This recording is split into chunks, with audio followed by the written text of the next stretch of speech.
Mes esame čia, kur viešoji įstaiga Diaklinika organizuoja veiklas su žirgais, tai su fizinė ir psichinė negalia turintiems asmenims.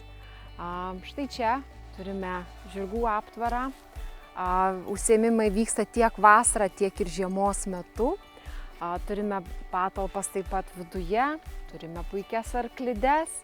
Ir ten štai tolumoje greičiausiai pamatysime mūsų žymioji mistika ponis, terapinis ponis, yra be galo visų mylimas. Mūsų čia ta pati irgi Diaklinika vykdo veiklą ir mes teikiame geriatrijos dienos stacionaro paslaugas šitame mūsų naujajame pastate.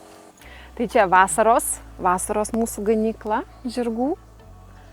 Iš tikrųjų labai jauki vieta, labai rami. Žirgų turime nemažai.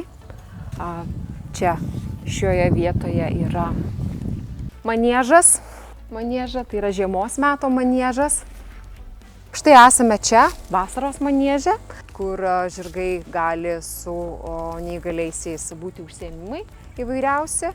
Vasaros manieže, su jais ir jodinėti, ir juos galima prižiūrėti. Tenais mes turime ir arklides šiek tiek mano kairėje. Čia visur pas mus veikla vyksta. Iš tikrųjų labai platus mūsų plati teritorija, laisvai žirgai, mūsų laisvai, kaip sakoma, ir gyventojai pagal užimtumo sureguliavimą irgi šičia ateina vykdyti įvairiausias veiklas. Tai pas mus vyksta žirgų terapijos arba kitaip tariant hipoterapijos užsiėmimai, kurių metu gyventojai draugauja su šituo nuostabiu poniu vardu Mistika ir su kitais žirgais būna irgi, kad užsiemam. Ir iš tikrųjų tai prisideda prie jų tiek užimtumo, tiek psichikos sveikatos gerinimo ir prie fizinio judrumo, aktyvumo taip pat, nes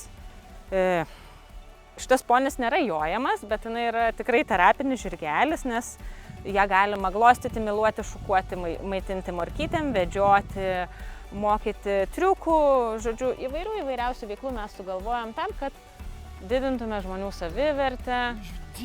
Taip, Miša, taip, visada ateini pas mus.